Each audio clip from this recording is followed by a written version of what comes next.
Hello and welcome back to this Mixing Emo series where I'll go through everything that went into mixing and mastering this song from start to finish. This is part 2 where I'll go through drum bus, toms, overheads and room settings. If you missed video 1 where I went through kick and snare and mix bus settings, you can go back and watch that. I'll link to it in the description. Okay, so let's hear where we are so far and then we'll turn on the drum bus settings.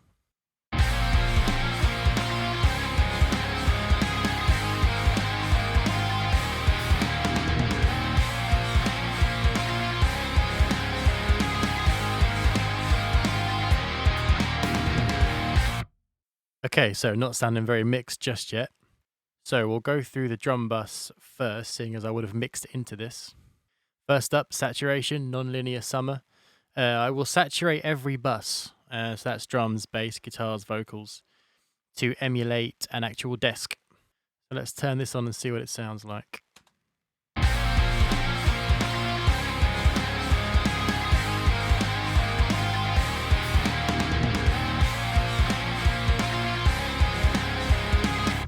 See, it does something. It just fits the drums in. I don't really know how to describe it. I don't possess the vocabulary to do so, I don't think. But it just changes the sound. It just sort of molds it into the song. I can't really describe it any better than that. It's totally a taste thing. It stops things from poking out, I guess. But this will be a preference thing. And if you don't like this saturation, you can try another saturation and then try another one. Now let's have a listen in solo, see if you can hear it more pronounced.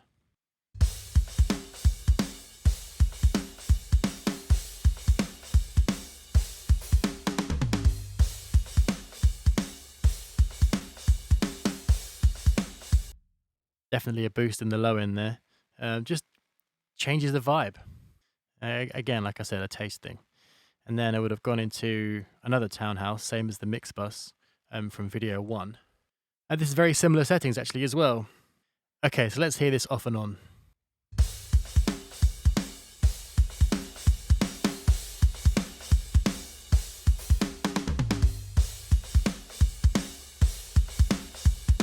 I love what it does to the transients. I love what it does to everything, really. Let's hear it in context of the mix. I'll start with it off and then turn it on.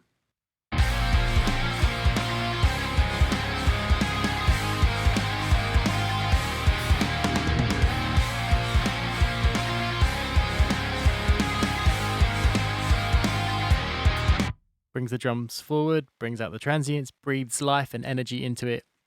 Okay, moving on to toms. I struggled for years with toms. I could not get them to cut through the guitars. I would EQ them, I would compress them, I would destroy them just to get them to come through, and they sounded horrible and thin or boomy.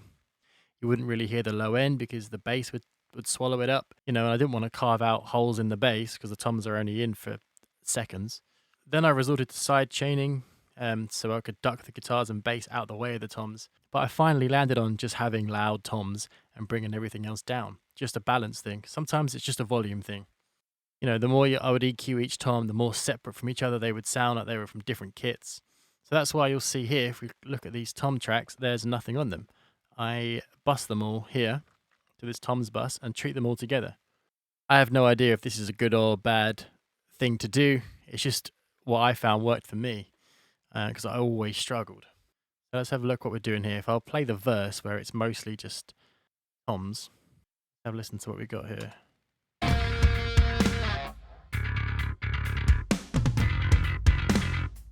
So looking like I stole something from the snare here. Go back to video 1 if you haven't seen it, where I talk through the distortion technique I use on the snare. I've used the exact same thing here on the toms. And this will suddenly announce toms when I turn this on.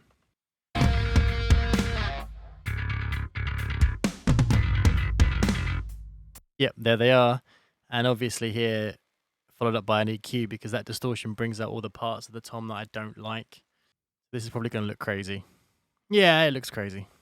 I think what I would have done here is started with this mid cut because obviously it's a tom. You're going to cut the mids.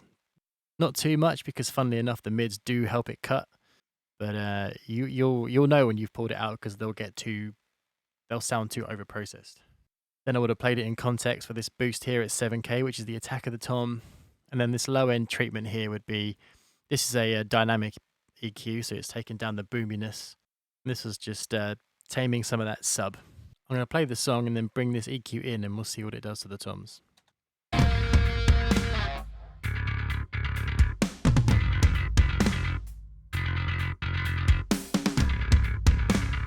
See, there's all that sort of boominess and nastiness that the distortion brings out along with the good stuff. So you can just tame it. You're not killing it. You're not removing it completely. You're just shaping it. Let's listen in solo. So this is it with the EQ off.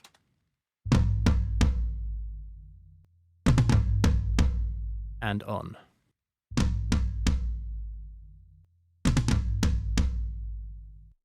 Actually, you can hear more of a difference when it's in context, which is another good reason to not mix too long in solo. Note to self. Okay, so these toms, along with the kick and snare, will go to a shells bus here, which I've just clipped with DF Clip. DF Clip, Drum Forge Clip. Great plugin. I think there's a DF Clip 2 now, but I'm not made of money. So what I've done here is I've split it into different frequencies. So everything below 229 Hertz isn't getting clipped. I'm only clipping everything above that.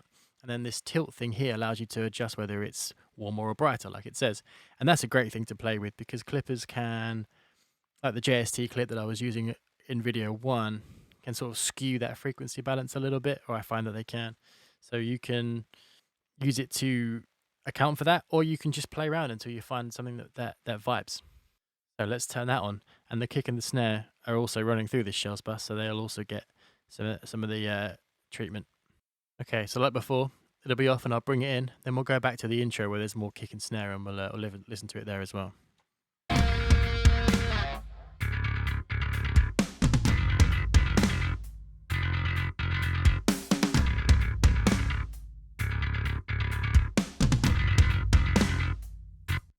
All these things just move the needle in the tiniest, I don't mean the needle on the display, but move the needle in a figurative sense a little bit, and then it all sort of adds up to the mix. It's great for me going through this because I'm reminded of that. Okay, let's hear the intro, hear what it does to the kick and snare. So like before, it'll be off and I'll turn it on.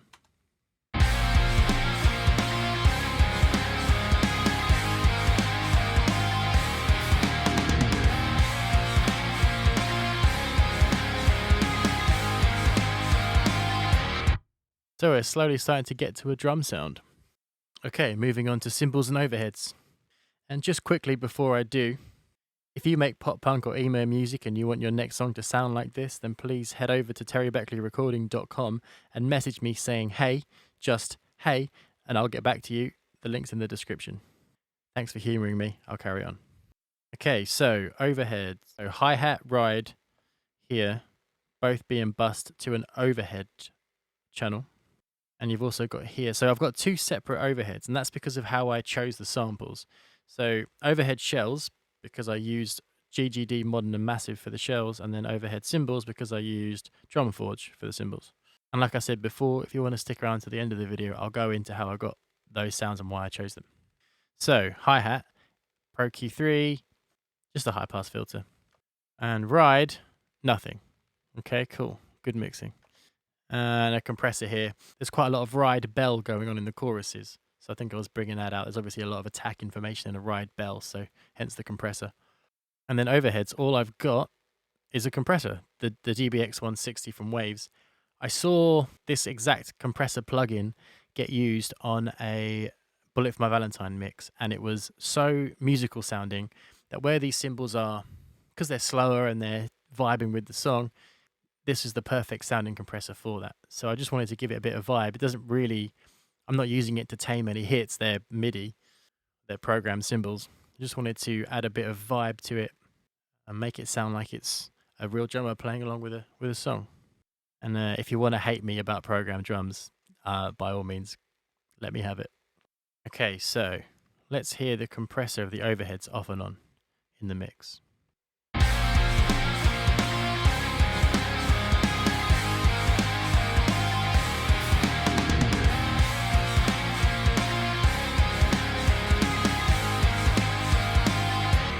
It's just so subtle, but it sort of does wonders. It elongates the cymbal out a little bit. It makes it fit with the groove of the song. It stops it from sounding like a tss, tss, tss, programmed cymbal. You don't need it on there, but I just think it adds something. And if these were real cymbals, of course, there'd be a lot of EQ going on and other things, compression, limiting. But what's so great about Drumforge, and I'll show it at the end of the video, is how good they sound if you leave the mix settings on in the plugin when you bounce them out. Why would I reinvent the wheel? They know their cymbal samples. They've mixed them. They've EQ'd them. Okay, let's have a look at rooms. Rooms are fun. Rooms are vibe, energy, glue, and you can sort of mess with them as much as you want. Again, so we've got 2 room tracks like the cymbals, because I would have had the rooms for the shells from GGD and the rooms from the cymbals from Drumforge. Let's have a look at the shell room. We have a CLA 76, smashing it at 20:1 because these are rooms and you can get vibe by smashing them with compressors. You can saturate them if you want, you can limit them, you can just mess with them.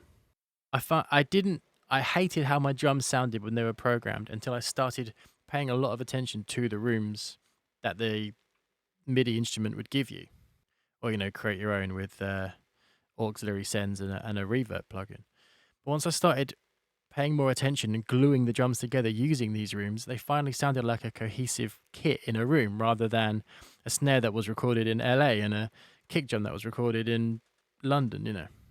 Let's see what this compressor does to the rooms. I'll solo the rooms because they're quite hard to pick out. And like before, off and then on.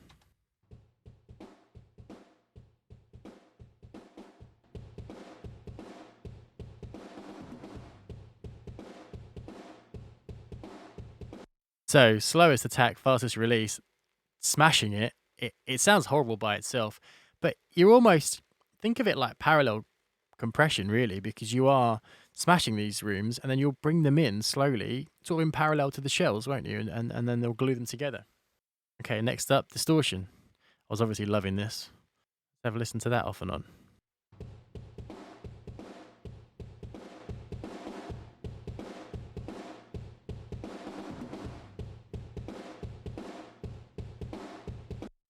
Yep, really smashing these. And then, like with the toms, the distortion brings out bits you don't like. Mixing this in context so that you're not changing the sound of the shells too much. And then this is sidechain compression with the shells, because I felt that maybe some hits would have been, you could hear the room too much and it wasn't nice. So when the shells are in, you hear the shell and then you'll get the decay of the rooms once the sidechain compression is allowing the rooms to come back in. Why don't we listen to the shells? I will mute the rooms and I'll bring them in and you'll see what I mean by the glue. And even though I've messed with the rooms a lot, it sort of adds character.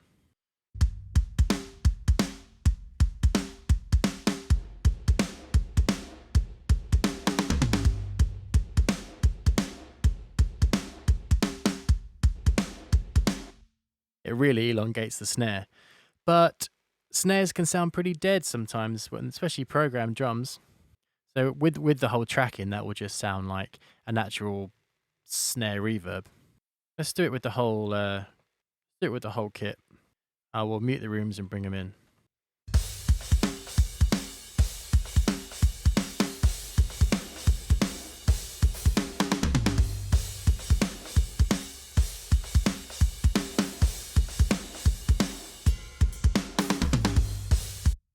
So it sounds weird once you finally can pick out that room sound and you can't unhear it, but it does glue it together. It stops it being separate samples, and that might sound strange in solo, but when the whole mix is in, it's quite important.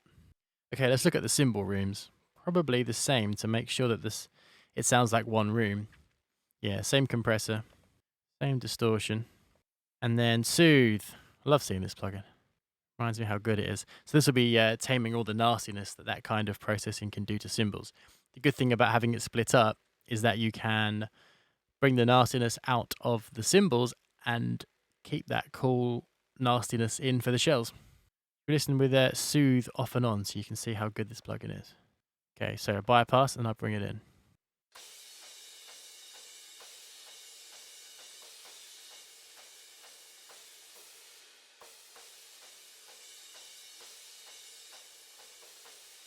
It tames them so much. And obviously you've got the overhead channel doing the same thing as this. So you don't want all that extra brightness. You can see when the soother's in it, it kills a lot of that tone. But you've got that from the overheads. You don't need those two to be competing necessarily, especially not in this case. I found that if I wanted that vibe, I could get all my brightness and shimmer from the overheads because I didn't really destroy those too much.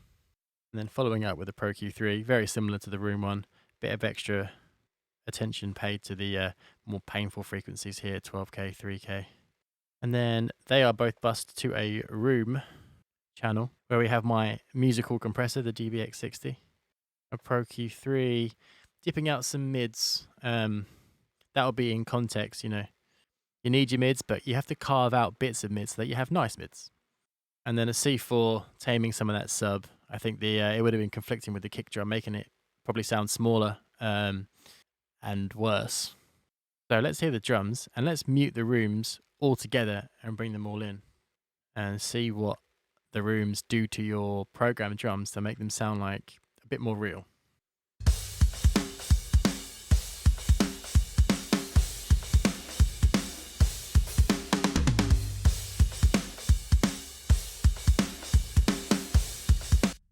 See, it takes those different recorded samples that were never together and it puts them in a space. Let's hear it in context. I will mute the rooms and then bring them in.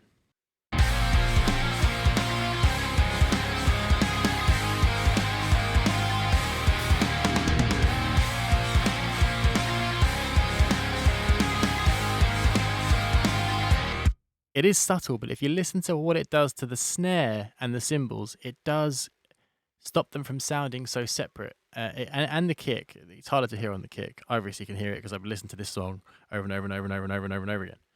But try and listen to the snare and the cymbals and what the room does to them. It's subtle, but it is there.